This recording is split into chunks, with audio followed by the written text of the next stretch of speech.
देश में इस वक्त में वक्फ संशोधन बिल को लेकर के चर्चा जोरों पर है और बीजेपी चाहती है कि इसी के इर्द गिर्द चर्चा होती रहे। और नरेंद्र मोदी और उनकी सरकार इस वक्त में वक्फ संशोधन बिल के सहारे कह रही है कि हम तो मुसलमानों का बहुत फायदा कर रहे हैं, मुसलमानों के मसीहा हैं नरेंद्र मोदी। लेकिन कितने हैं कितने नहीं हैं देश जानता है। लेकिन असल सवाल वो इस वक्त में यह है कि अमेरिका वो सीधे तौर पर ऐलान कर रहा है और कहीं ना कहीं ये जो डेट रखी गई है, तारीख रखी गई है, वक्फ संशोधन बिल कब पेश किया जाएगा, वो 2 अप्रैल को ही क्यों पेश किया गया? क्योंकि 2 अप्रैल को ही डोनाल्ड ट्रंप को सामने आकर के टैरिफ के जो नई टैरिफ नीति है उसको लागू करना था, उसको पेश करना था। और ये तस्वीरें जरा देखिए, डोनाल्ड ट्रंप जिसके लिए नरेंद्र मोदी ने क्या नहीं किया। कभी माई फ्रेंड बताते हैं, कभी अमेरिका में जाते हैं, कभी कहते हैं कि अब की बार ट्रंप सरकार, कभी उनके अंधभक्त यहां पर लगे रहते हैं कि ट्रंप फूफा के लिए हवन करो। और वो क्या कर रहे हैं ट्रंप साहब अपने हाथ में एक बड़ा सा कार्ड लेकर के आ गए और बताया कि दुनिया भर में हम किस किस देश पर कितना कितना टैरिफ लगा रहे हैं। और जब बात भारत की आई तो ट्रंप ने 2 टूक कह दिया कि हम भारत पर टैक्स लगा रहे हैं, टैरिफ लगा रहे हैं और उस पर भी 26% टैरिफ भारत से वसूला जाएगा। मोटे मोटे अगर आप अंदाज में समझना चाहते हैं इसको तो एक लाइन में समझ लीजिए, बात यह है कि भारत का जो भी सामान अमेरिका जाता है उस पर अब हमें 26% का टैरिफ देना पड़ेगा। ये एक लाइन की बात है। लेकिन सवाल यह है कि जब इतना बड़ा मुद्दा इस वक्त में दुनिया भर में चर्चा में है, दुनिया भर की इकोनॉमी को डिसाइड कर रहा है इस वक्त में ट्रंप, तो ऐसे में भारत क्या कर रहा है? इटली की बात करें, कनाडा की बात करें या बाकी अन्य देशों की बात करें या चीन की बात करें, तमाम देश अमेरिका पर लगातार अपनी प्रतिक्रिया दे रहे हैं, जवाब दे रहे हैं और हमलावर भी हैं, पलटवार कर रहे हैं। भारत का पता ही नहीं है भारत में क्या हो रहा है। भारत में इस वक्त में नरेंद्र मोदी की सरकार संसद में इस मुद्दे पर खामोश है। प्रवक्ता लगे हुए हैं हिंदू मुसलमान करने में और पालतू मीडिया वो लगा हुआ है नरेंद्र मोदी की थाईलैंड के अंदर यात्रा दिखाने में कि थाईलैंड में नरेंद्र मोदी रामायण देख रहे हैं। यहां देश में घमासान मचा हुआ है, देश में महाभारत हो रही है, देश में व्यापारी वो परेशान है, देश में व्यापारी वो देख रहा है कि कैसे अब अपना लाभ, अपना प्रॉफिट निकालेगा। नौकरियों पर तलवार लटकी हुई है, यहां पर बेरोजगारी फैलने वाली है और भारत का बाजार, एशिया का बाजार, उसमें खलबली मची हुई है, तबाही मची हुई है। उस पर कोई बात नहीं करता है और लगे हुए हैं कि हम मुसलमान का भला कर रहे हैं। झंडा उठा करके इस वक्त में भाजपा दौड़ रही है और कितना भला कर रहे हैं कितना नहीं वो सब जानते हैं। तो कुल मिलाकर के बात यह है कि हासिल क्या हो रहा है? ना तो मुसलमानों के मुद्दे पर कुछ खास हासिल हो रहा है और ना ही अमेरिका के मुद्दे पर कुछ खास हासिल हो रहा है। ट्रंप को सुन लीजिए, ट्रंप चच्चा साफ तौर पर कह रहे हैं कि मोदी जी ने अभी अभी यहां पर अमेरिका की विजिट की थी, अमेरिका यात्रा की थी और मैंने कह दिया कि भाई आप अच्छे आदमी हो, दोस्त हो, लेकिन हम 26% टैरिफ तो आप पर लगाएंगे। India, very, very tough, very, very tough. The prime minister just left. He's a great friend of mine, but I said, you're a friend of mine, but you're not treating us right. They charge us 52%. You have to understand, we charge them almost nothing for years and years and decades, and it was only... अब Trump के इस फैसले के बाद में भारत सरकार की तरफ से, भारत सरकार के अधिकारियों की तरफ से क्या कुछ प्रतिक्रिया निकल करके सामने आई है, कुछ देर बाद में मैं आपको दिखाता हूं। लेकिन राहुल गांधी ने अभी अभी इसी मुद्दे पर और चीन के मुद्दे पर संसद में बोलने का काम किया है। राहुल गांधी ने नरेंद्र मोदी सरकार को घेरने का काम किया और इंदिरा गांधी की याद आज राहुल गांधी नरेंद्र मोदी को दिला रहे, भाजपा को दिला रहे। सवाल यह है कि इस देश में क्या वाकई अब आम लोगों के मुद्दे पूरी तरह से गायब कर दिए गए हैं? राहुल गांधी ने कहा आज देश की संसद में कि हम चाहते हैं कि चीन के साथ में बातचीत हो या हम चाहते हैं कि चीन के साथ में नॉर्मलसी वापसी आए, लेकिन यह भी तो बताइए कि चीन ने जो हमारी जमीन हड़प ली है उस जमीन को कब वापसी देंगे? आप वक्फ संशोधन बिल के जरिए यह कह रहे हैं कि देश में पता नहीं कितनी जमीन है, देश में सबसे ज्यादा जमीन वक्फ बोर्ड के पास में है। फिर यह कहा जा रहा है पूरी दुनिया में सबसे ज्यादा जमीन अगर किसी भी वक्फ बोर्ड के पास में है तो भारत के पास में है। मतलब इस तरीके से नैरेटिव बनाया जा रहा है जैसे वो 15 लाख वाला था। कि एक बार मोदी सरकार बन जाएगी तो 15-15 लाख सबके खाते में आ जाएंगे, उसी तरीके से एक बार वक्फ पर कानून बन जाएगा तो फिर पता नहीं कितनी जमीन है, कितने करोड़ों रुपए की जमीन है, और वो सारी जमीन सब लोगों को 100-100 गज के प्लॉट मिल जाएंगे। कुछ इस तरीके से सोशल मीडिया पर, व्हाट्सएप यूनिवर्सिटी के अंदर बीजेपी नैरेटिव बनाने की कोशिश कर रही है। लेकिन राहुल गांधी ने दो टूक कहा कि चीन की जो जमीन, चीन के पास में जो जमीन है, हमारी जमीन है, उसको आप वापसी कब लेंगे, चीन से जमीन वापस कब लेंगे, इस पर बताइए। टैरिफ भारत पर अमेरिका लगा रहा है, उस पर आप क्या करेंगे, उस पर बताइए। और उन्होंने इंदिरा गांधी का नाम लेते हुए कहा कि एक बार इंदिरा गांधी से पूछा गया था कि आप लेफ्ट की तरफ झुकाव रखती हैं अपना या राइट की तरफ झुकाव रखती है, मतलब दुनिया भर में दो विचारधारा है तो आप कौन सी विचारधारा के प्रति अपना झुकाव रखती है। और इंदिरा गांधी ने कहा कि मैं भारतीय हूं और मैं सीधी खड़ी रहती हूं। अंग्रेजी में बोल रहे हैं राहुल गांधी, लेकिन लबोलबाब आप समझ जाएंगे। Thank you, Speaker Sir, for letting me raise a matter of urgent public importance. Speaker Sir, it's a known fact that China is sitting on 4,000 square kilometers of our territory. I was shocked some time back to see that our foreign secretary was cutting a cake with the Chinese ambassador.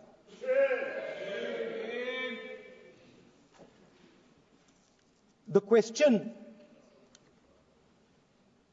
is what exactly is happening to this territory. 4,000 kilometre हैं, 4,000 kilometre China ने ले लिए हैं और हमारे foreign secretary उनके ambassador के साथ केक काट रहे हैं। 20 जवान शहीद हुए थे, उनकी शहादत की सेलिब्रेशन हो रही है केक काटकर। अब हम नॉर्मलसी के खिलाफ नहीं हैं, मगर नॉर्मलसी से पहले स्टेटस को होना चाहिए। हमारी जमीन हमें वापस मिलनी चाहिए। We should get our land back. It has also come to my notice that the Prime Minister and the President have written to the Chinese. We are not finding out from our own people. It is the Chinese ambassador who is telling the people of India that the Prime Minister of India and the President of India have written to them. Foreign policy is about managing the external countries. You have given China 44,000 square kilometers of land. On the other side, our ally suddenly decides to impose tariffs on us, 26%, which is going to completely devastate our economy. Our auto industry, our pharmaceutical industry, they're all on the line. Agriculture. So I'm wondering, somebody once asked Indira Gandhi ji, in the matter of foreign policy, do you lean left or do you lean right? And Indira Gandhi ji answered, I don't lean left or right, I stand straight. I'm Indian and I stand straight. And the BJP and the RSS have a different philosophy. When asked, do you lean left or do you lean right? They say, no, we bow our head right in front of every foreigner that comes in front of us. Sir, this is something that is in their culture, it is in their history, we know that.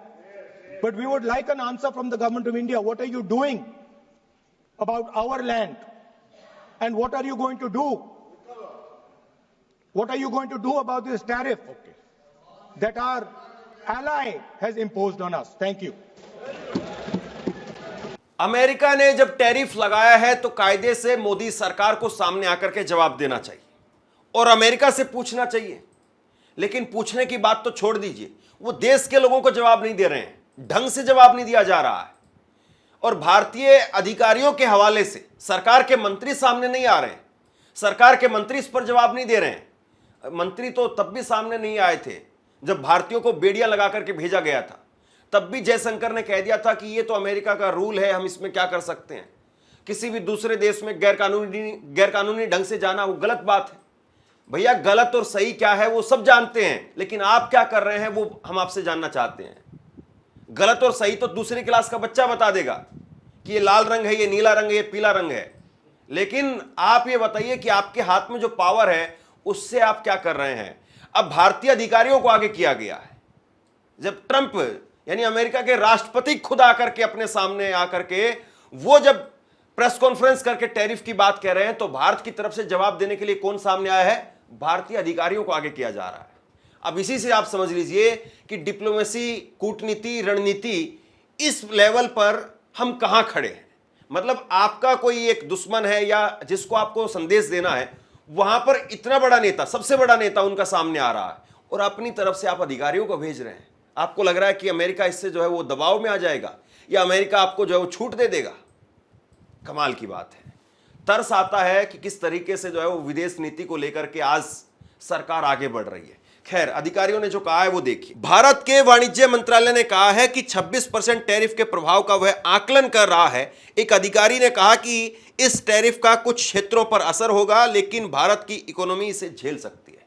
मतलब अभी भी अधिकारी सामने आए हैं और अधिकारी कह रहे हैं कि हम आकलन कर रहे हैं। कमाल की बात है भाई। मतलब ट्रंप जिस बात को 15 दिन पहले कह चुके हैं और 15 दिन पहले उस बात का आकलन कर लिया जाना चाहिए था, अब अधिकारियों की तरफ से प्रतिक्रिया आई है कि हम आकलन कर रहे हैं। मतलब जिसको आपको झुकाना है, जिसको आपको थोड़ा नीचे लेकर के आना है या जिसके साथ में आपको बार्गेनिंग करनी है, उसको आप ये कह रहे हैं कि हम देख रहे हैं, अभी घर जाकर के बात करेंगे कि मेरे पिताजी जो है वो इस पर क्या कहते हैं कि ये बनियान लेनी चाहिए कि नहीं लेनी चाहिए। कमाल की बात है भाई। 15 दिन पहले आप रेट पूछ करके गए दुकान पर, 15 दिन में आपने पूरी मार्केट देख ली है और 15 दिन में अब आप आकर के ये बताइए कि ये बनियान फला दुकान पर तो इतने की मिल रही है, आप इतने की क्यों बेच रहे हो, हम वहां जाकर के ले लेंगे, आपको इतने की देनी है या नहीं देनी है। तो ट्रंप को जो आज हमें सीधी बात कहनी चाहिए, वो सीधी बात हम नहीं कह पा रहे हैं। आखिरकार क्या ट्रंप इससे नीचे आएगा या ट्रंप इससे ऊपर जाएगा, सवाल इस बात का है। और ये देखिए, भारत पर अगर आप समझना चाहते हैं कि ये जितनी रामायण में आपको बता रहा हूं कि आखिरकार ये हो रहा है, ट्रंप 26% टैरिफ लगा रहा है, तो इससे नुकसान क्या है? नुकसान सीधे तौर पर भारत को है। अगर ट्रंप 26% टैरिफ लगा रहा है तो जाहिर सी बात है ट्रंप के 26% टैरिफ लगाने से यहां पर भारत का निर्यात वो महंगा हो जाएगा।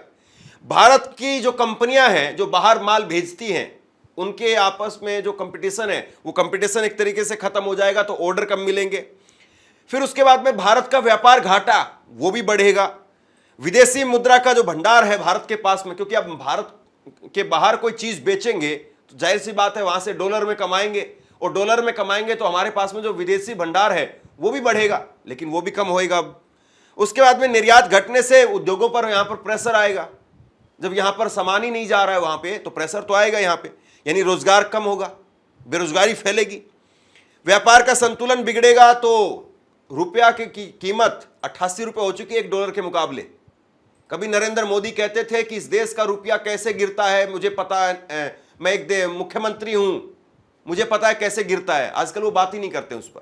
कभी एक वक्त में कहते थे कि वित्त मंत्री की उम्र ज्यादा गिरेगी कि रुपया ज्यादा गिरेगा, आजकल वो बात ही नहीं कर रहे हैं। तो कुल मिलाकर के सारे नुकसान हैं जो 26% टैरिफ की वजह से हमें उठाने पड़ेंगे।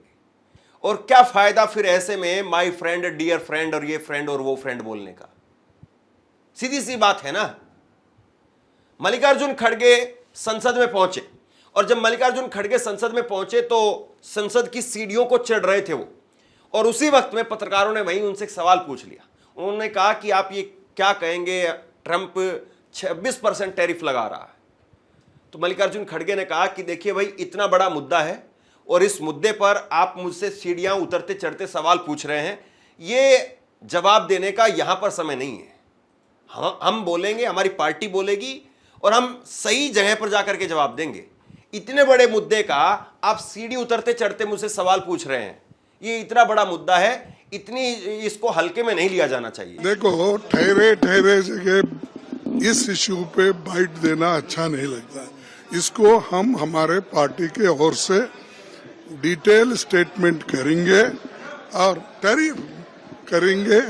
और जो इनकी दोस्ती है, गले मिलने का, बात करने का, हंसने का, फिर एक बार ट्रंप की स्लोगन देने का, ये दर्शाता है कि वो अमेरिका बिजनेसमैन है और वो हमारा कस्टमर फंस गया। तो मल्लिकार्जुन खड़गे कह रहे हैं कि कस्टमर फंस गया है, शिकारी जाल में फंस गया है।